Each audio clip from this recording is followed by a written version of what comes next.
right. Checking. 1, 2, 3. Is this thing live? There we go. I think we're on YouTube here. And there's Facebook.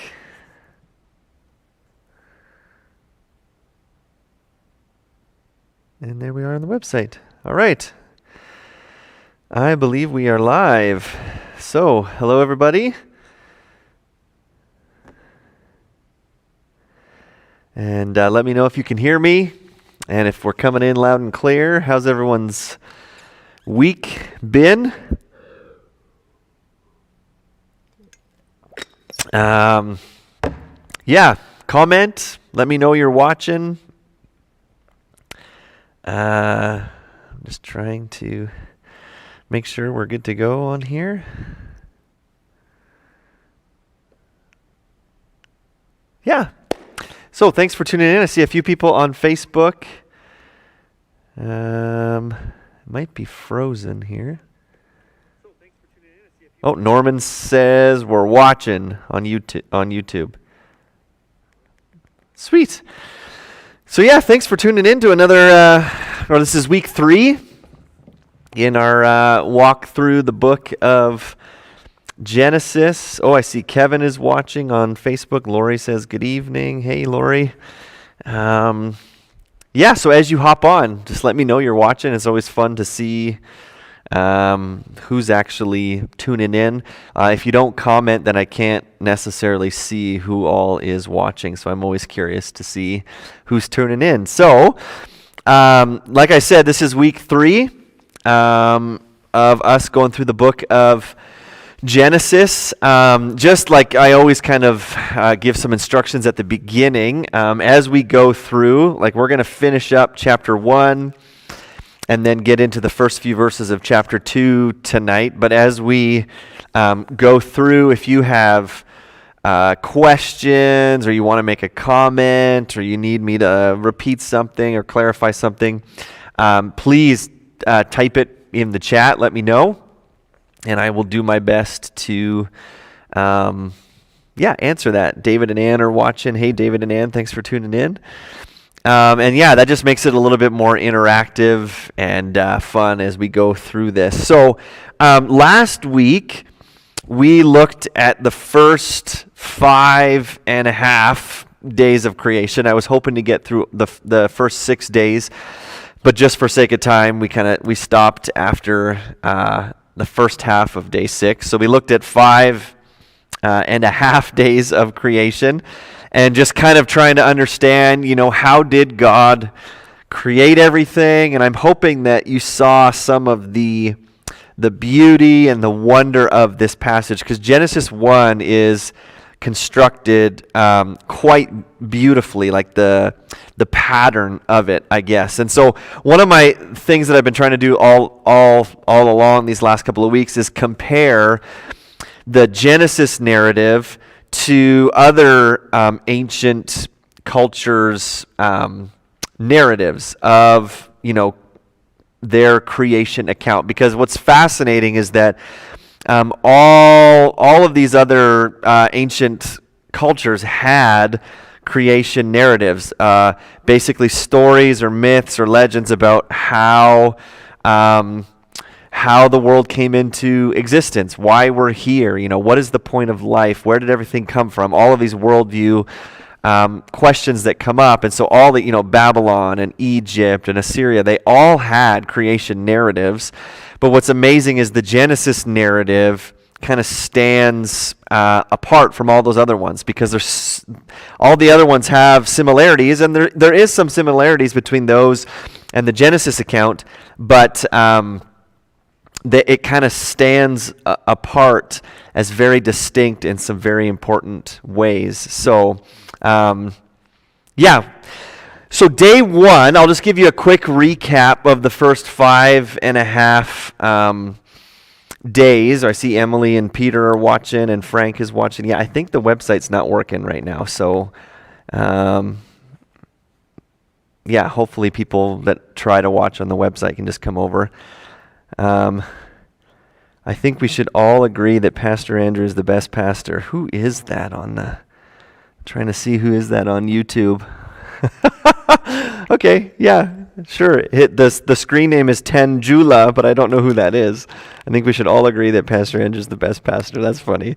You don't have to agree that. So day one, we saw God creating, right? He separates, God creates light, and then he separates the light from the darkness. And so we talked about how essentially God creates time on the first day, right? Because he's separating a period of light from a period of darkness. He calls it day and night, and then he says there's evening and there's morning the first day. And so God's creating time. He's setting up this function of time in the universe.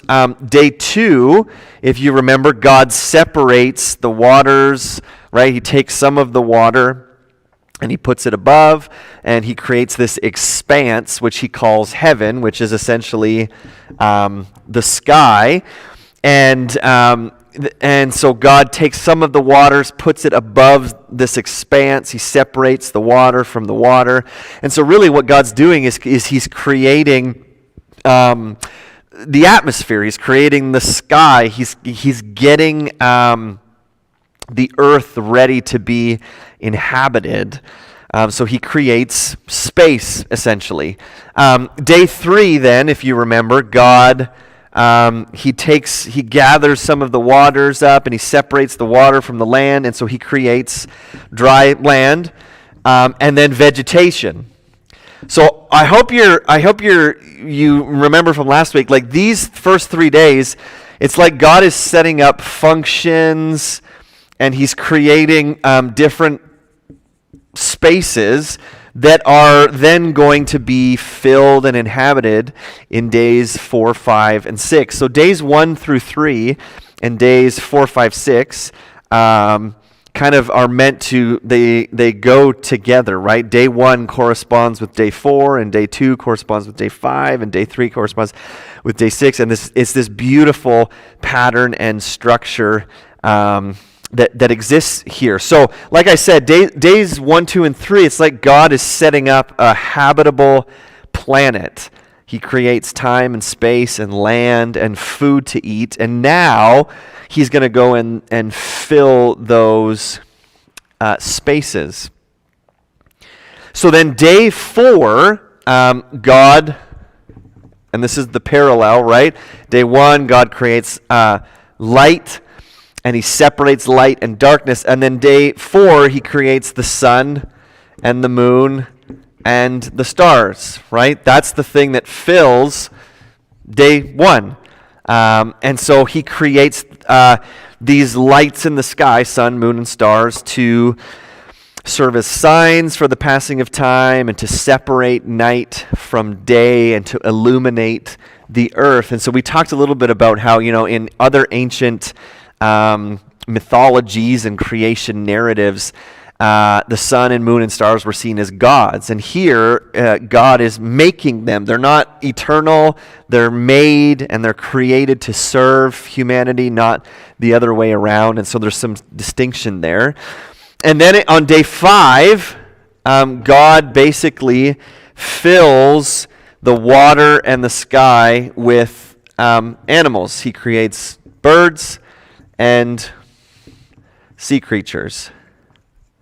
So again, like think about it. Here on day 2, he separates the waters, and here on day 5, God fills the sky and the water. And so it's all the types of birds, it's all the types of sea creatures, all of that. And then day 6, which we looked at the first half, God creates animals, and then tonight we're going to look at how, that's terrible spelling, not Haman's, humans. God creates humans basically to fill the land that he created on day 3. And so we talked about last week that God created, right, there's 3 types of animals, right? He talks about according to their kinds: livestock, which would include, cows and sheep and horses and goats and all those kind of livestock animals. And then creeping things, and then beasts of the earth according to their kinds. And then he saw that it was good. And that's where we kind of stopped, right? Those first 5.5 days of creation. Oh, Kevin says, no new clock, right? I don't know if you can see it, but this is my bird statue. I thought since we're talking about like creation and God creating animals and stuff, I don't know if you can see it, but I got this from Zambia. It's a little bird crane statue instead of a clock. It's kind of in the shadows over there, so there you go. No new clock. And oh, hi Suzanne, watching from the island. Glad you tuned in. That's great. And Tangela on YouTube is Bruce's son. That's who the mystery guy is. That's awesome. So that was the first 5.5 days of creation. Tonight we want to look at the second half of day 6, the creation of mankind, male and female human beings. And then we want to look at the first couple of verses of chapter 2, which talks about the 7th day when God rested. And we want to get into, well, what does that mean? Why does God rest? What does that have to do with anything? So here's what's interesting about the creation of the human race and why it's so important.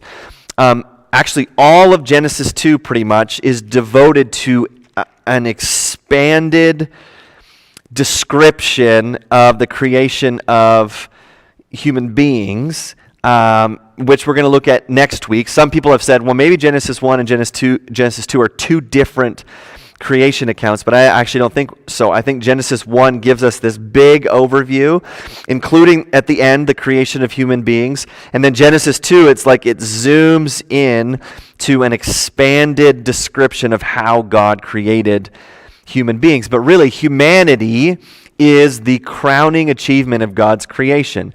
And all of God's creation was moving towards God creating people, men and women, male and female, in his image. And so you'll see, like, already everything is kind of moving towards that, right? In the first 3 days, God is setting up this habitable world with, an atmosphere and time and food and weather. And then he creates, lights in the sky to illuminate the earth and to use as the passing of the seasons, and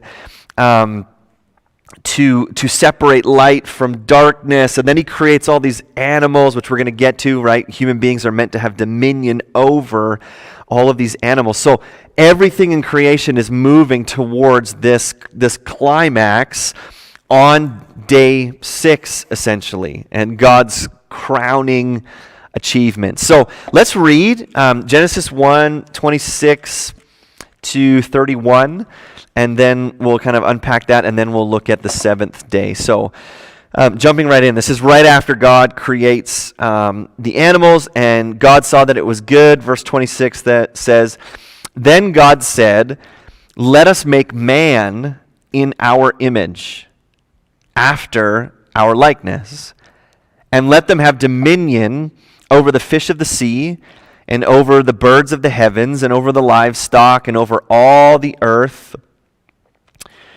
and over every creeping thing that creeps on the earth.' So God created man in his own image. In the image of God he created a male and female. He created them, and God blessed them. And God said to them, 'Be fruitful and multiply, and fill the earth and subdue it, and have dominion over the fish of the sea, and over the birds of the heavens, and over every living thing that moves on the earth.' And God said, 'Behold, I have given you every plant yielding seed that's on the face of all the earth, and every tree with seed in its fruit. You shall have them for food. And to every beast of the earth, and to every bird of the heavens, and to everything that creeps on the earth, everything that has the breath of life, I have given every green plant for food.' And it was so. And God saw everything that he had made, and behold, it was very good. And there was evening and there was morning, the 6th day."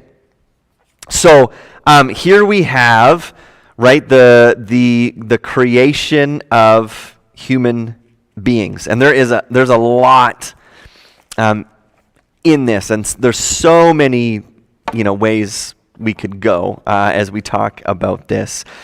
And so please, if you have questions that come up from those 6 or 7 verses, please comment and let me know. But we'll start in verse 6. You'll notice that there's a few interesting words that are used by God, right? Verse 26, it says, then God said, let us make man in our image, after our likeness.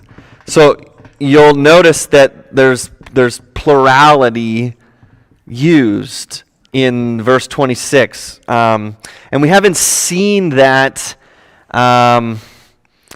We haven't seen that in Genesis 1 so far, right? It's been kind of, as far as in our translation, here's what's interesting, right? We look at in the English translation, let us make man in our image after our likeness. But in the Hebrew, the name for God that is used for 21 of the first 25 verses is Elohim, which is actually a plural noun in Hebrew. Elohim is a plural noun. So already in the Hebrew language, the name that is used for God, 21 used 21 out of the 25 verses, is already a plural noun. But when we get to our English translations in verse 26, this is the first time when you kind of go, well, that's interesting. Who is God talking to, right?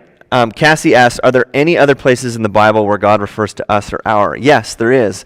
If you flip a little bit to the Tower of Babel, God speaks in the plural as well. So that here we go, verse 7. So God looks at the Tower of Babel that they're building. He says this, and he's talking to himself, right? The Lord said, behold, they're one people. They all have one language. This is only the beginning of what they'll do. Nothing that they will propose to do will be impossible for them. Verse 7, come, let us go down and there confuse their language so that they may not understand one another's speech. So the Lord dispersed them over all the face of the earth. So there's another example in the Tower of Babel where God says, let us go down and confuse their language. So you have to ask, well, what is the plural about?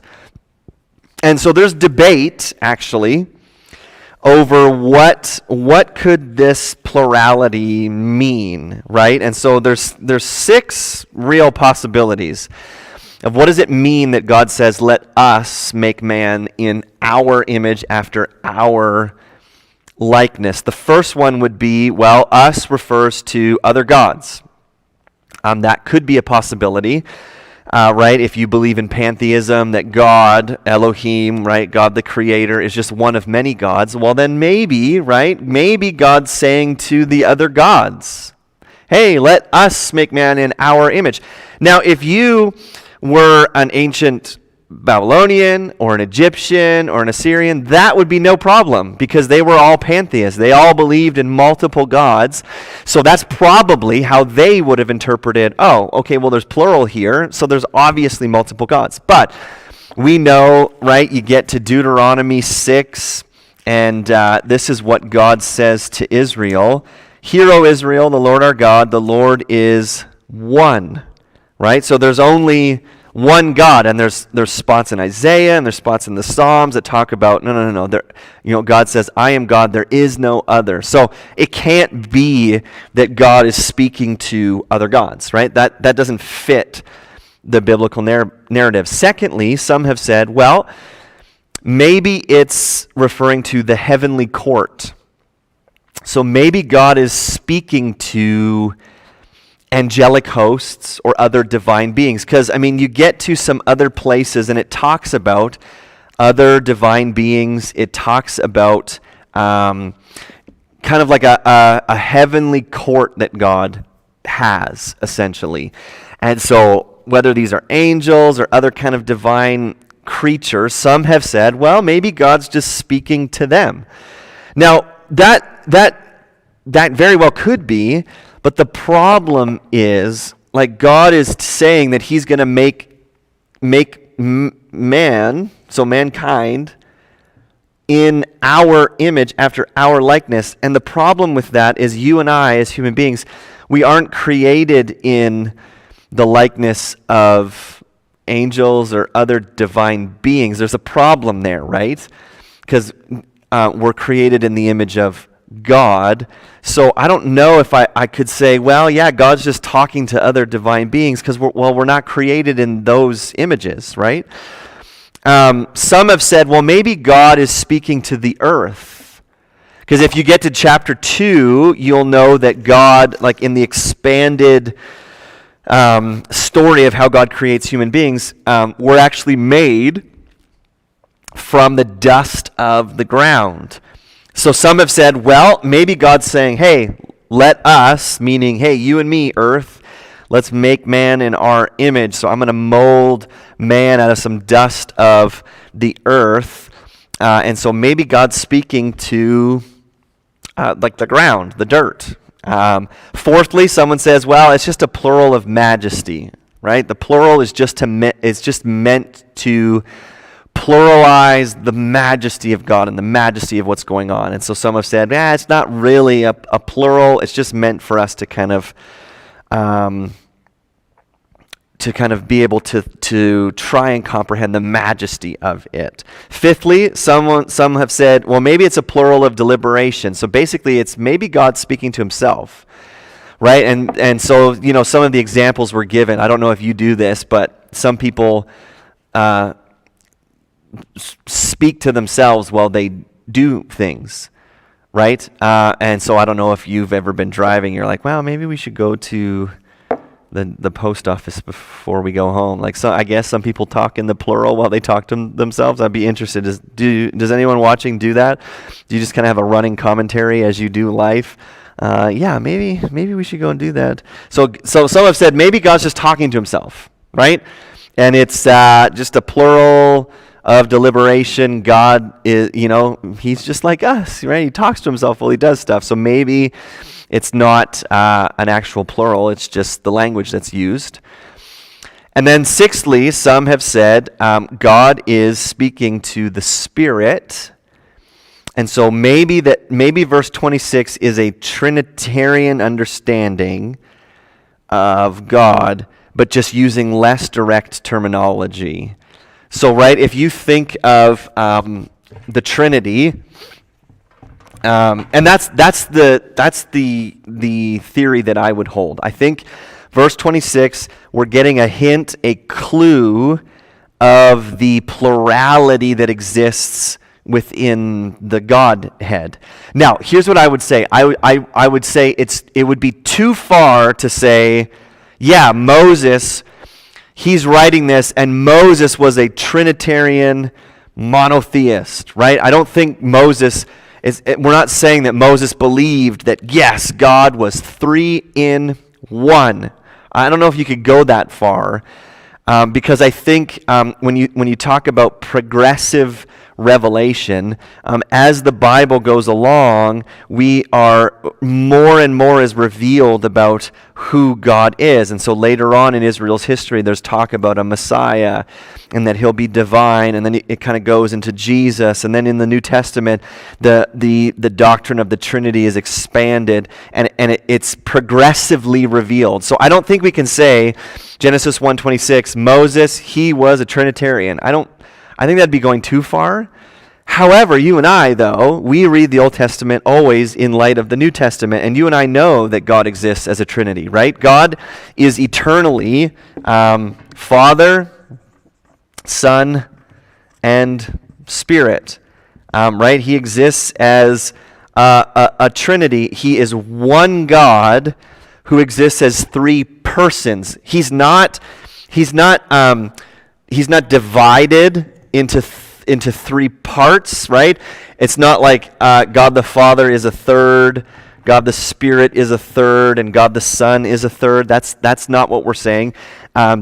God is one God, and he eternally exists as three persons. Each person is fully God, and there's only one God, right? The doctrine of the Trinity is one of those kind of, if you want to tie your brain into a knot. So you would ask, well, how much of God is the Father? Well, 100% of God is the Father. Well, how much of God is the Spirit? 100% of God is the Spirit. How much of God is the Son? 100% of God is the Son. Right? There's not 33% Father, 33% Son, 33% Spirit. No. There is one God who eternally exists as three persons, and each person is fully God, and yet there's only one God. So you can kind of wrap your mind around it, but that's part of the mystery of who God is. And so we know from the New Testament that Jesus was active in creation. So you flip to Colossians 1, right? Speaking of Jesus in verse 16, for by him, Jesus, all things were created, in heaven and on earth, visible and invisible, whether thrones or dominions or rulers or authorities, all things were created through him and for him. So you get to Paul writing in Colossians, and he says, all things were created through Jesus. So Jesus was present at creation. All things were created through him. You get to John chapter 1 in the New Testament, and it says, in the beginning was the Word, that's Jesus, and the Word was with God, and the Word was God. He was in the beginning with God. All things were made through him, and without him was not anything made that was made. So you have two really clear texts in the New Testament that says, yeah, Jesus was present at creation. Everything was created through him.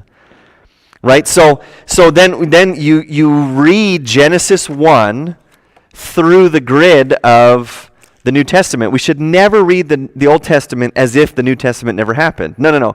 The New Testament is the interpretive grid that we look back at the Old Testament with, and then we go, okay, that's what that means. So, right, the ancient Israelites probably didn't fully understand as well as we do, maybe, because the New Testament hadn't been written yet. That revelation of who God hadn't been given yet, and yet you and I, we've received that, right? And so we look back at verse 26 and we go, okay, that makes sense. So really, the theological battle of the day, of Moses' day, the theological battle was not Trinitarianism, right? It's not as if Moses was battling with other theologians. No. God is three in one. The theological battle of Moses' day was one God who was uncreated, merciful, and sovereign versus multiple gods who were unpredictable and immoral. That was the battle of the day. Are there multiple gods, or is there one God? And so we get a glimpse, right? This first glimpse, a hint at God existing as multiple persons. Suzanne says, by the second verse of Genesis, we have the Spirit hovering around. Yeah, that's a really good point. Even verse 1 gives us this glimpse. Okay, well, there seems to be multiple persons in the Godhead, right? In the beginning, God created the heavens and the earth, and the Spirit of God was hovering over the face of the waters. And so you go, okay, well, interesting, right? There's God and there's God's Spirit. And then you get to verse 26, and God says, let us make mankind in our own image. So I think verse 26 is speaking of Father, Son, and Holy Spirit, the Trinity active in creation. So God, we're told, creates mankind in his image. And then it says after God's likeness. So we have two ways that we're created. We're created in God's image, and then it says we're created after God's likeness. Now, the Hebrew for the word image is teslim, not Tesla, the car, teslim. And then the Hebrew for likeness is demut. And teslim is really interesting. It's a very interesting word. It actually speaks of carving.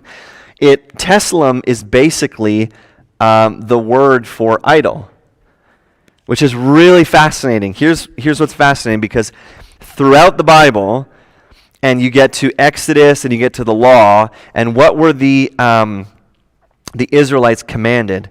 Don't make any idols. And yet you have, I just find this so awesome.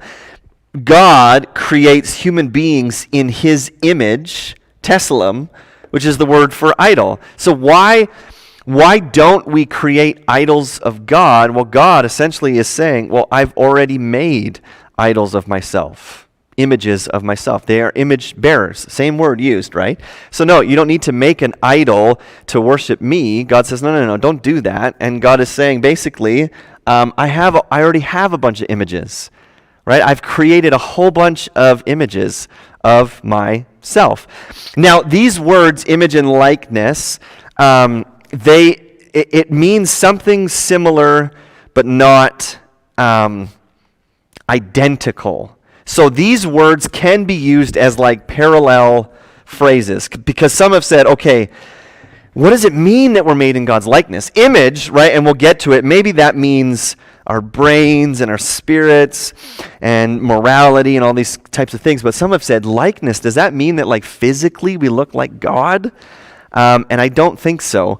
These words can be used as like parallel phrases, and basically likeness would mean something similar but not identical. So how an ancient person would have heard, let us make man in our image after our likeness, it would have been something like this: let us make man to be like us and to represent us. So it's about let us make man like us, right, in our image. But likeness is more the idea of they're going to actually, they will represent us. They'll be our representatives, essentially. Even a helpful example is in Genesis 5, verse 3, when a very similar phrase is used. It says this: when Adam had lived 130 years, he fathered a son in his own likeness, after his own image, and named him Seth. So super similar phrasing used. Adam had a son after his own likeness and in his own image. And so what do you kind of discern from that? Okay, well, Seth wasn't identical to Adam. Seth wasn't a carbon copy of Adam. He wasn't identical, but he was like him in many ways. Like just like my dad, right? If you were to write that in our day and age, right? When Rick Eby had lived 35 years or 30 years, he fathered a son in his own likeness, after his own image, and named him Andrew. Now, I look like my dad in a lot of ways, and I have a lot of mannerisms of my dad, but I'm not an identical copy, right? It just means that, yeah, I'm like him in a number of different ways. And then when I talk about, I have fathered a son, Oliver, and Oliver is like me in a lot of ways, right? He's in my likeness, he's after my image, but it doesn't mean that he's identical to me. That's really important, right? Because when it says that we're created in God's image and after his likeness, it doesn't mean that we are gods. It doesn't mean that we're little gods, right? There's in some of the Word of Faith theology and some of the charismatic, prosperity gospel type theology, there is a doctrine called the little gods doctrine. And they'll take this, right, the idea that we're made in God's image and after his likeness, and they'll say, well, we're like little gods, like small g, right? It's like, you have big G, God, but we're made in his image and his likeness, so maybe we're like little g gods. That is not true. We are not little g gods, right? We are creatures. We're human beings. Yes, we're made in God's image and his likeness, but that doesn't mean that we're identical to him, right? It means God made us to be like him and to represent him on the earth. Hopefully that makes sense. We're going to unpack it a little bit more. But here again, here's the amazing difference between the Genesis account and every other creation narrative. In Egyptian or Mesopotamian society, the king might be called the image of God, right? But not the average canal digger or the mason or the blacksmith. No. There's no way that they are the image of God. Only the king is the image of God, right? And that's why you'll see often that, different kings and different dignitaries would claim that they were, God incarnate, basically, that they were, I am God. And so kings or high up people could claim, yeah, I'm in the image of God, but not ordinary people. But here's what's amazing about the Genesis narrative. In the Genesis narrative, setting up the worldview, right, for Israel, Genesis says God creates mankind, and he says all of humanity is made in his image. Not just kings, not just dignitaries, but all of humanity is in the image of God. And so that's a massive difference between the Genesis narrative and every other ancient creation narrative. You go, wow, okay, so all human beings are created with dignity, with value, with worth, with responsibility, right? And I think I shared from one of the other creation narratives that, the gods had created human beings because they were sick of doing all the hard work. So let's create some other, measly creatures that can do our work for us. That's not the sense that we get from the Genesis narrative. We have God lovingly creating human beings in his own image, and then he's going to bestow on them honor and dignity and responsibility in the world. So it's quite different. So really, all of creation functions in relationship to mankind, right? And then mankind serves the rest of creation as God's vice regents. It's like God is saying, okay, I'm setting you up as ambassadors. You're my representatives. You're my stewards of this world that I've made, and I want you to serve me by taking care of this whole world that I've made, essentially.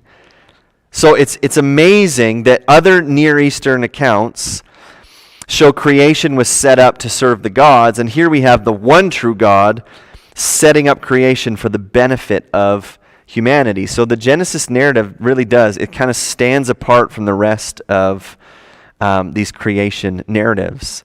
Now the question then is, what does it mean that human beings are made in God's image? Have you ever thought of that? What does that actually mean, that you and I, human beings, every human being that's ever been born, ever lived, has been an image bearer, made in God's image after his likeness, right? Made to be like God and to represent him, every human being. So what does that actually mean? And there's so many ideas, which I think there's a bit of truth in a lot of them, right? Some have said, well, maybe it's our conscience.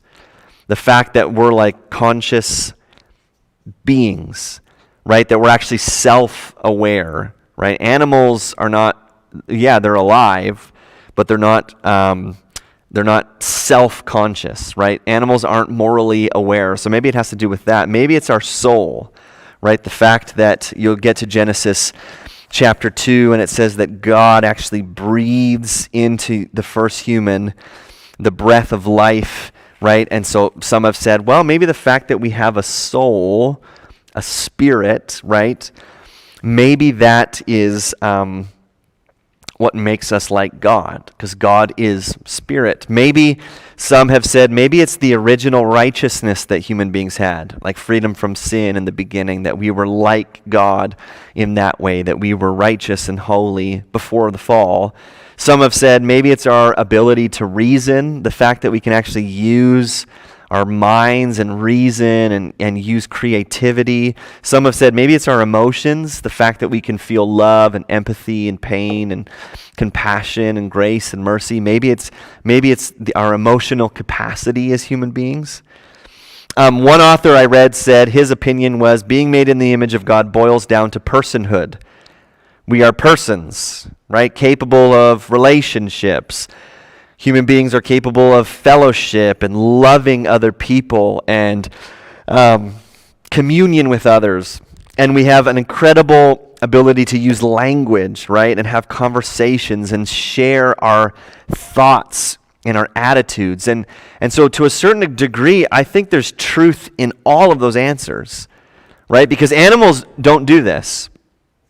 Animals are conscious, but animals are not self-conscious. They're not morally aware creatures, right? I've used this example before, but right, we have a cat named Coco, and we've had this cat for 4 years or something like that.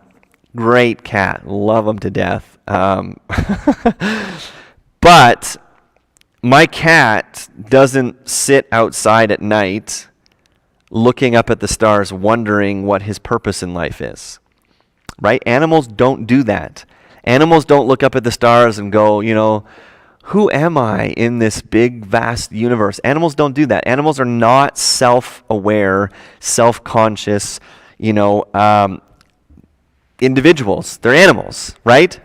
So, a lion who hunts and kills a zebra in the savannah, we don't try that lion for murder. We don't go, you killed, right? No, animals are not held to moral standards because they are morally unaware, right? There's no morals in the animal kingdom. So I think there's some truth to all of those things. Our conscience, our soul, our ability to reason, our emotions, our morality. I think all of those things are true about what sets humanity apart. In the comments, I would love other ideas that you've heard about what does it mean to be made in the image of God? What sets us apart? One guy I read said, well, even think about physically, right?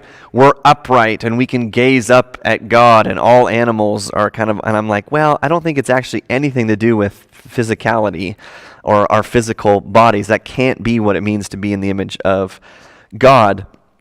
I think men and women being made in the image and likeness of God is what makes them utterly unique in all of creation. Notice that nothing else in creation is made in God's image. God still thinks that all of his creation is good, right? Every day so far, there was evening, there was morning, the first day, the second day, the third day, fourth day, fifth day. Every day he says God saw that it was good, right? So far, every day God has said, hey, this is good. And God loves the animals that he's created and the plants and the universe. He loves all of it.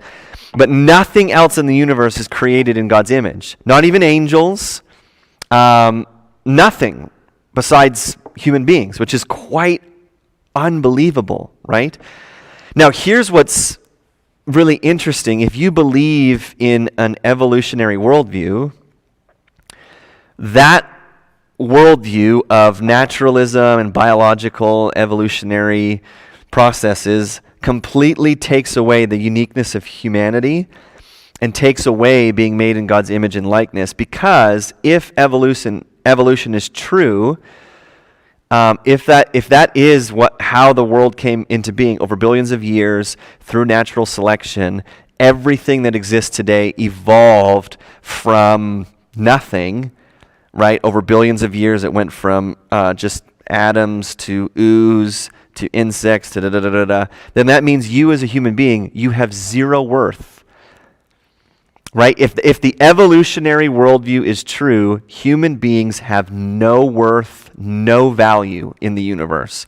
You are no different than an animal or a fly or just primordial ooze that sits over there. You evolved from inanimate goop, so you are not special. That's the evolutionary worldview. And it's crass and it's hopeless and it's depressing, but that's what atheists and evolutionary biologists believe. Yeah, we're not special, right? They would never say that. But yeah, if you believe evolution, then as a human, you are not special in the universe. You are worth nothing, right?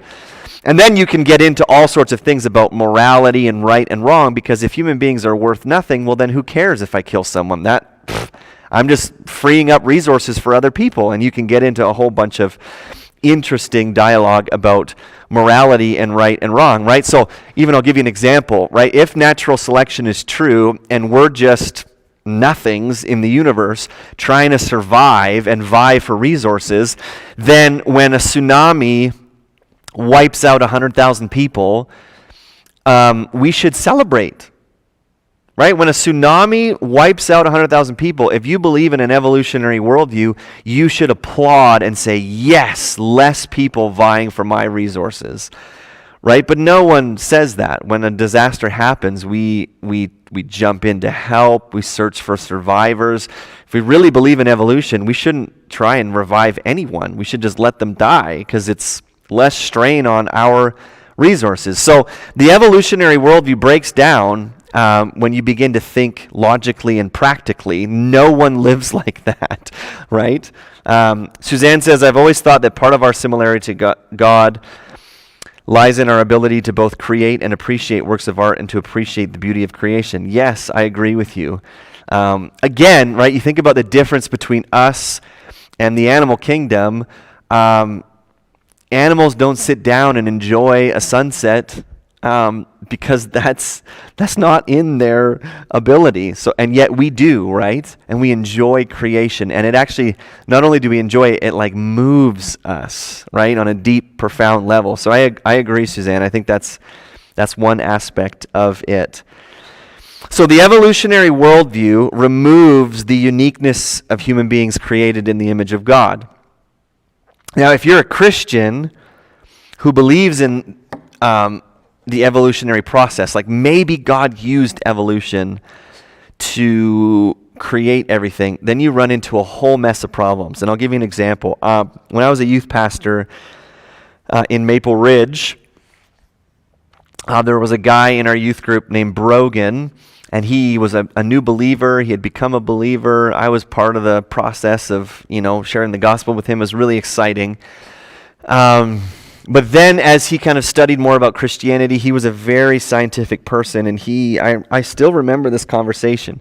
We had, it was in the Starbucks in Maple Ridge, and we sat down, and he said, Andrew, I think, like I still believe in this, but I think that evolution is true. I think we evolved over billions of years from lesser life forms. Like we evolved, right? So we're from monkeys and apes and all those kind of things. And I believe God used that, right? He set the evolutionary process in motion. So I still believe God created everything. He just did it through evolution. And so you and I, we've evolved from monkeys and apes and all those kind of things. So the question I asked him, okay, Brogan, if you believe that, then when were human beings then created in God's image? Because if you believe in the evolutionary process, like when was that moment when now you're in the image of God and you have worth and dignity and value? And he thought about it for a moment, and he said, well, I guess it would be right when we evolved from monkeys to humans, right when we kind of crossed that line. That's when God's image was, given to us, and we have value and worth. And so I hope you're seeing, like, it just completely breaks apart if you believe in an evolutionary worldview, because you have to go, if you're a Christian and you believe that we've evolved from lesser beings, then human beings have no value. And how can we be made in God's image if we've just evolved from other species. So, and so it kind of breaks down a little bit. So I think being made in the image of God probably means a lot of things. One is our the moral aspect, that we are morally accountable. Human beings have an inner sense of right and wrong. We know the difference between right and wrong. Now, again, because of the fall, which we'll get to, that has become twisted. But I think inherently, human beings are born with a sense of right and wrong. We have morality, right? I think there are spiritual aspects of being made in God's image. We have immortal spirits, right? We have spirits that live forever. We can actually relate to God. We worship Him.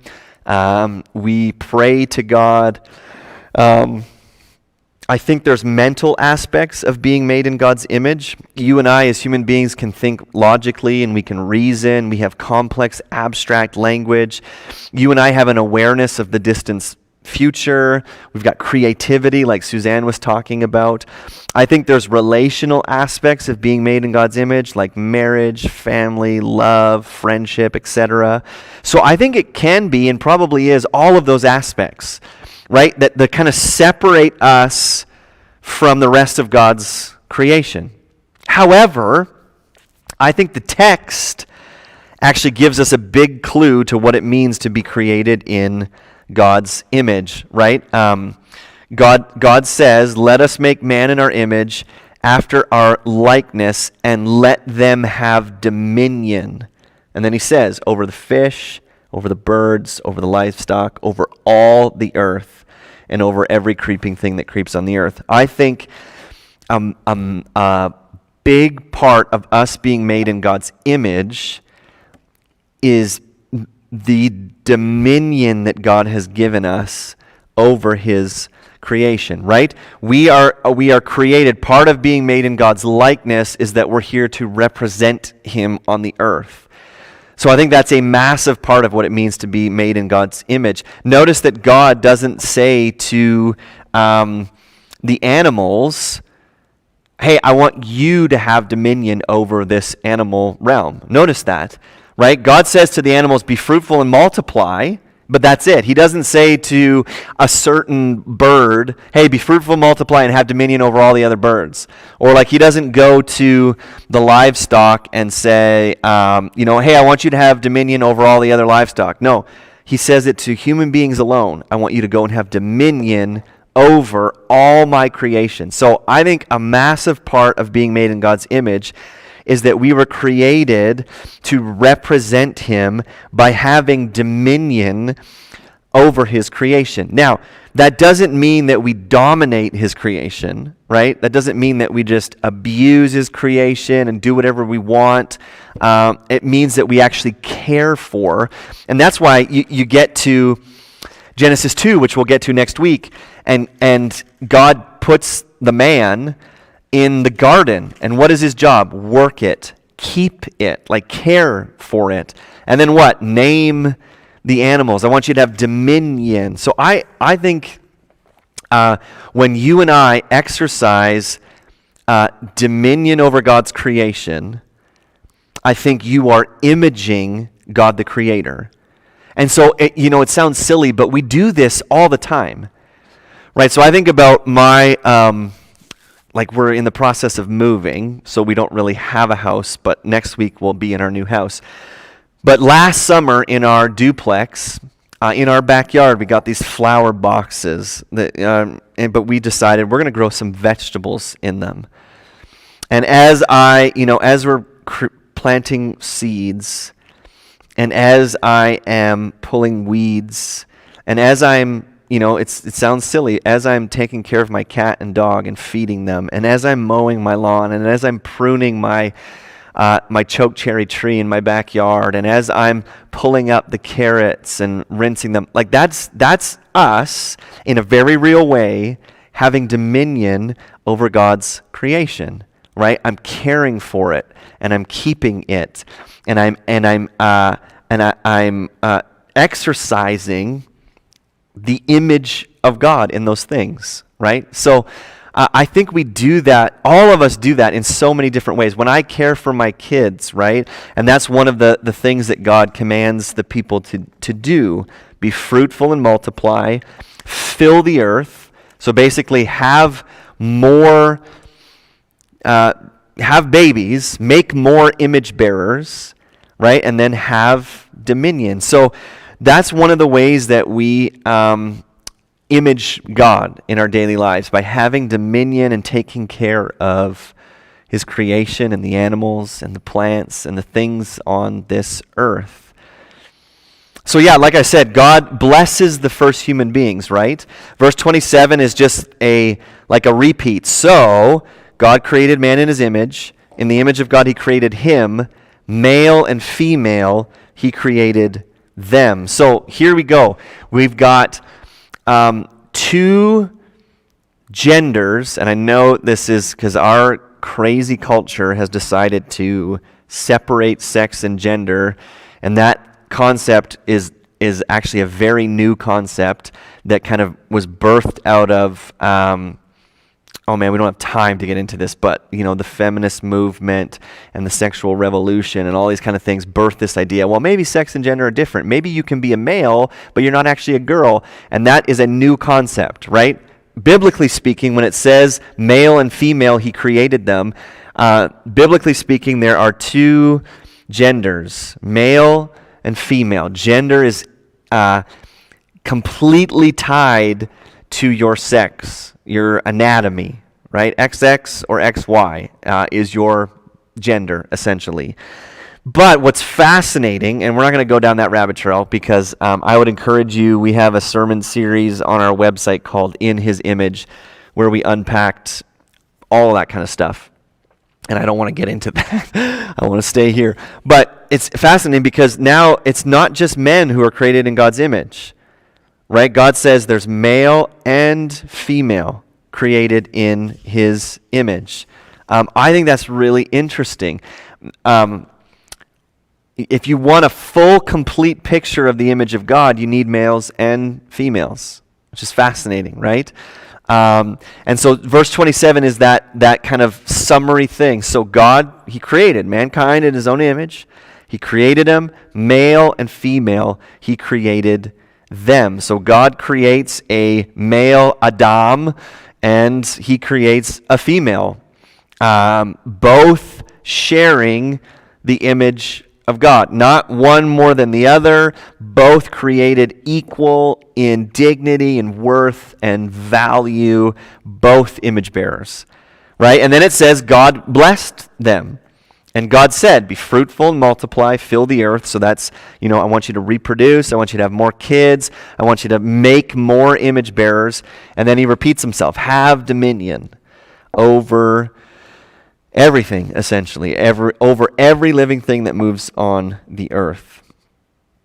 And then God gives food to the humans and to the animals. It says that I've given you every plant yielding seed that's on the face of the earth, every tree with seed in its fruit. You shall have them for food, and to every beast of the earth, and to every bird of the heavens, and to everything that creeps on the earth, everything that has the breath of life, I've given every green plant for food. So God gives humans every plant yielding seed, every tree with fruit, and God gives animals every green plant for food. So at no point in this original creation was anything allowed to take the life of another living being and consume it for food. Everyone was a vegetarian, including the animals, right, in the original creation. That's pretty fascinating. For me, I'm like, I don't know if I would have liked that. Obviously, I would have, but I just love meat. But in the beginning, there was no, everyone was a vegetarian. There was no death. That's the whole point. The first death that we see is in Genesis 3, when God kills an animal to clothe Adam and Eve with its skin. That would have been the first death that Adam and Eve saw. Isn't that fascinating? So think about that, and I'm jumping ahead.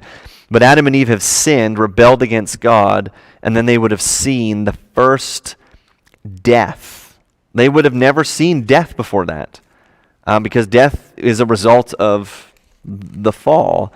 So in this original creation, animals were vegetarians, human beings were vegetarians. There was no death.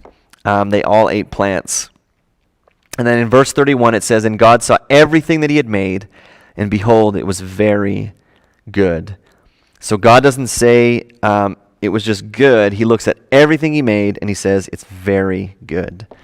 A whole universe now existed where nothing had existed only a week earlier. Isn't that fascinating?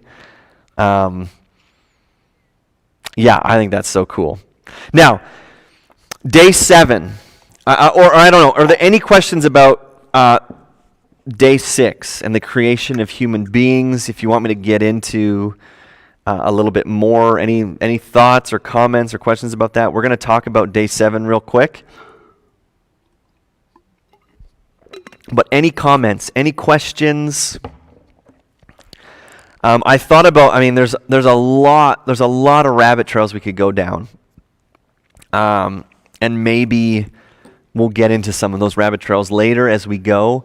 But I just wanted to kind of focus on the main thing. So any questions? If not, that's okay. But let me just give it a second. I think the website is working now.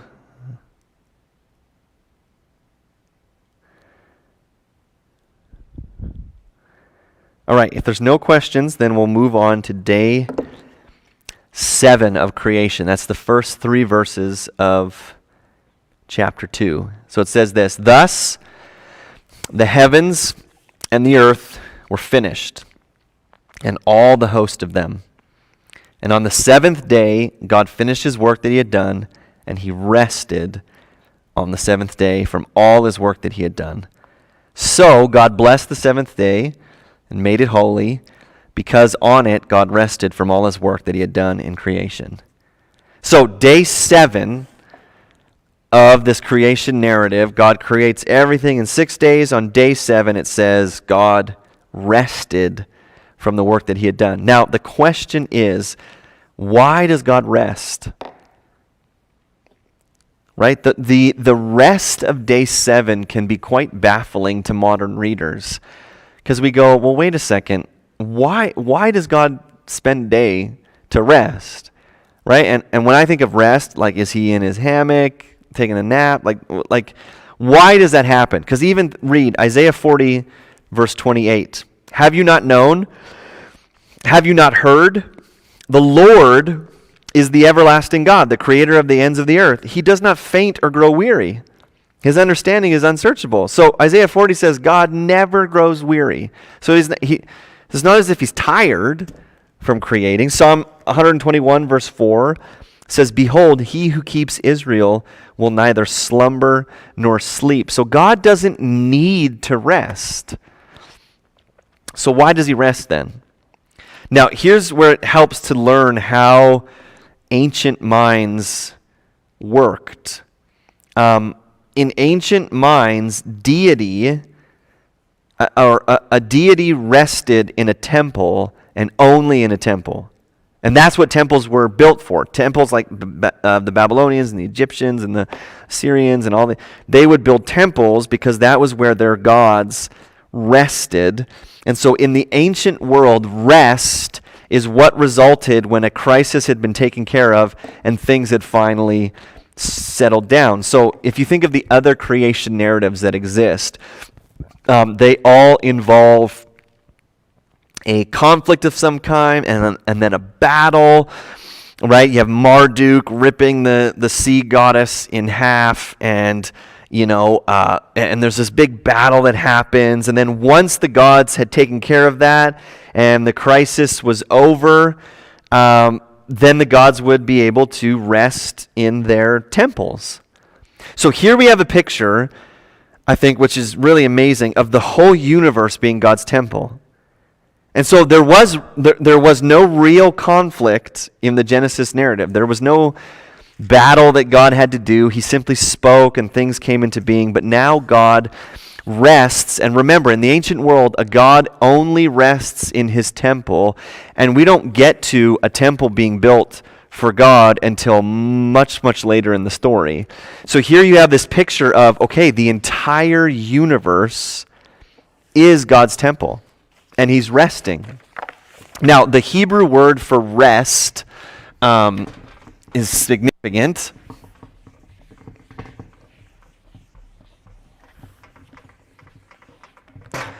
The Hebrew word for rest is Sabbat, which I'm sure many of you have already figured out that's where we get the word Sabbath from. The Hebrew word for rest is Sabbat, and it derives from the basic meaning of ceasing, basically like stopping something, ceasing. And so in the Hebrew language, ceasing, Sabbat, would lead to a new state called Nuha. Learning lots of cool Hebrew. And the noun of Nuha is Manuha.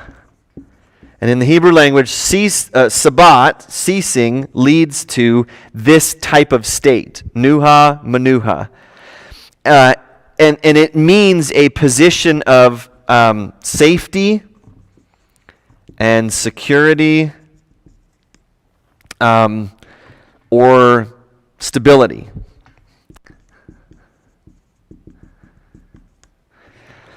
So the picture then, you have to kind of put this together. The picture then when God rests, when he Sabbat on the seventh day, he's transitioning from his work of creating to the condition of stability, right? Nuha in the Hebrew language. It's the same terminology that is used in Exodus 20, verse 11. For in 6 days the Lord made heaven and earth, the sea and all that's in them, and rested on the seventh day. So when the Bible says that God Sabbat on the seventh day, it doesn't mean that he kicked up his feet and he like took a nap and he had a nice cold drink and he just relaxed.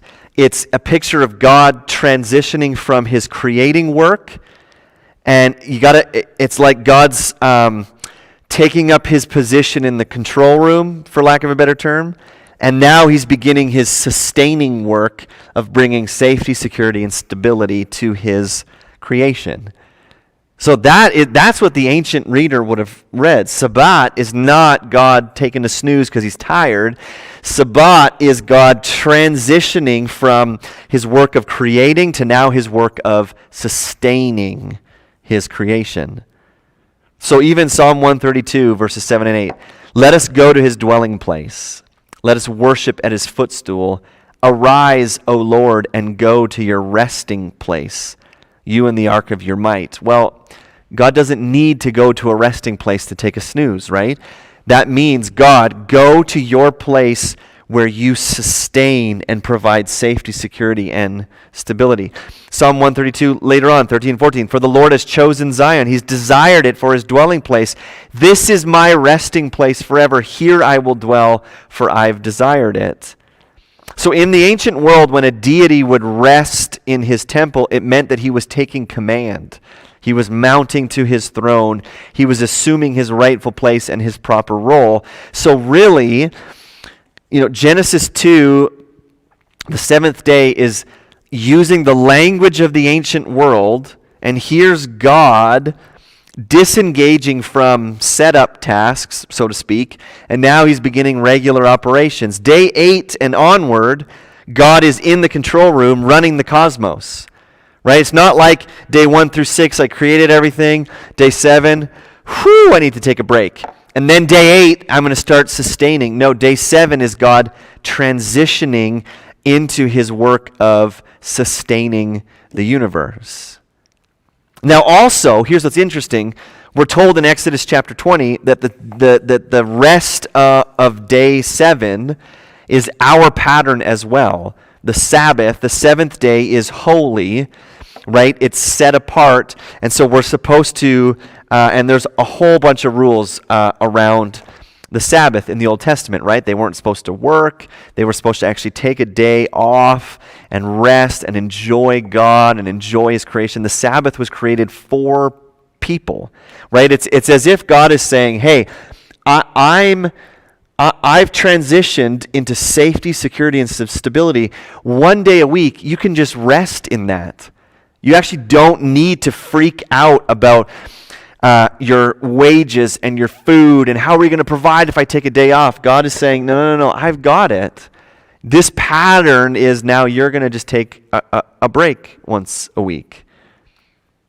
So the Sabbath, the seventh day, is patterned after the seventh day of creation. Now, the question then is, do Christians today have to keep the Sabbath? That's a really interesting question. I would love to hear some comments. Do Christians today, are we bound to keep the Sabbath? Some would say, well, it's one of the 10 commandments. And as Christians, we keep all the other 10 commandments, or all the other 9 commandments. So yes, we should keep the Sabbath. And so for many Christians, they take Sunday and they say, I will not do any work on Sunday. I had a conversation once with someone. I can't remember the exact detail, but it was like, I gave him the scenario. What if, someone called you on a Sunday and said, hey, my tractor broke down while I was plowing my field. Can you come give me a hand to get it fixed? And this guy said, nope. I would say, nope, sorry, it's Sunday. I don't do any work on Sundays. I'll help you out on Monday. And I went, okay. So his view was, we are bound as Christians to keep the Sabbath every Sunday. No work is allowed. Now, here's what's interesting though. Notice that Adam was not commanded to rest. Notice that, right? Nowhere in this original first couple chapters of the Bible does God say, hey, I want to make sure, Adam, you need to take a day off once a week. Adam is never told to take a Sabbath. And the reason is, Adam's whole life was a Sabbath until the fall. Right? The Sabbath is actually only introduced the first time in Exodus chapter 16. So this is thousands of years later. Right? Exodus chapter 16:23, it says, this is when they are wandering in the desert and bread from heaven, right? God is feeding his people with miraculous bread from heaven. And it says this in verse 23, this is what the Lord has commanded. Tomorrow is a day of solemn rest, a holy Sabbath to the Lord. Bake what you will bake and boil what you will boil, and all that is left over lay aside till be kept till the morning. So that's the first mention of human beings keeping the Sabbath. And so you know, and I won't tell you all the details, but right, Israel was commanded to keep the Sabbath. And then you get to Jesus' time, and the Pharisees had created all of these extra rules surrounding the Sabbath. And Jesus actually kind of called them out on it and said, man, Jesus' disciples picked grain on the Sabbath. And Jesus said, man, you're missing the point. The Sabbath was created for us, not you for the Sabbath, right? And then you get to certain New Testament passages which talk about the fact that as followers of Jesus, we have Sabbath rest in him. So Colossians 2:16 and 17 says, therefore let no one pass judgment on you in questions of food and drink, or with regard to a festival or a new moon or a Sabbath. These are a shadow of the things to come, but the substance belongs to Christ. So Paul says in Colossians, the Sabbath, festivals, food, drink, those were all shadows of something that was coming, and that something was Jesus. He is the substance of those things. So then you go back and you go, okay, well, the Sabbath is actually about Jesus. It was pointing forward to a spiritual rest that we can have in him. Hebrews 4:10 says, for whoever has entered God's rest has also rested from his works, as God did from his. right? So that's referring to Genesis chapter 2. God rested from his work, but the writer of Hebrews says, whoever has entered God's rest has also rested from his works. So he's talking about followers of Jesus. We actually rest from our works because we're not striving to obey the law in order to achieve salvation. It's like, no, we rest from our striving. So every day is the Sabbath in Christ. Romans 14:5 says, one person esteems one day as better than another, while another esteems all days alike. Each one should be fully convinced in his own mind. Kevin said on Facebook, what about doctors and police? Is Jesus the Sabbath? We are to rest in him. Yeah, I would agree with you, Kevin. I think in a couple of places, Paul says, like, if you are convinced that you need to take a Sabbath, he basically says, if you think one day is better than another and your friend thinks every day is the same, be convinced in your own mind. So, like, right, my friend that I said, takes every Sunday off, doesn't work, I don't think he's sinning by doing that. I think that's what Paul says, right? If you're convinced in your mind that's what you need to do, have at it. But I think the New Testament is really clear that we are not bound to be religious about the Sabbath, because ultimately the Sabbath was pointing forward to Jesus, right? And even in Matthew, when Jesus says, come to me, all you who are weary, and I will give you rest, right? The Sabbath rest was pointing forward to Jesus and what he's accomplished for us. So I don't think that Christians are bound to religiously keep the Sabbath. I mean, obviously everyone needs a day off every now and then. But I don't think there's a spiritual, like, yes, I'm obeying Jesus by religiously making sure I do no work on Sunday. I think Jesus would say, maybe you've missed the point of what the Sabbath is. So that's day 7. That's all I had for tonight. Wanted to unpack the rest of day 6 and day 7. Any last questions or comments? Next week, we're going to get into the rest of chapter 2, which, like I said, it's like this expanded look at what happened on the 6th day. It's a closer look at the creation of the first human beings, and God gives us much more detail about what that actually looked like and what it meant. And so I'm excited to dive into the rest of chapter 2. So hopefully, my hope as we've studied this first book, this first chapter, these 7 days of creation, my hope is that you see the beauty of this chapter in the Bible, right? God bringing order to chaos, and God setting up functions and then filling those places with living things, and then God bestowing like unbelievable dignity and worth and value to human beings, right? People made to be like him and to represent him, to have dominion and to take care of his creation. It really is just a beautiful chapter. So that being said, I think we'll leave it at that. As always, if you have other questions throughout the week, you can always message me. I'm going to put this on our website tomorrow in the audio form as well, and so hopefully that is helpful to you, and I'll put my notes on there as well. But thanks for tuning in. It was good interacting with some of you, and we will talk to you next week.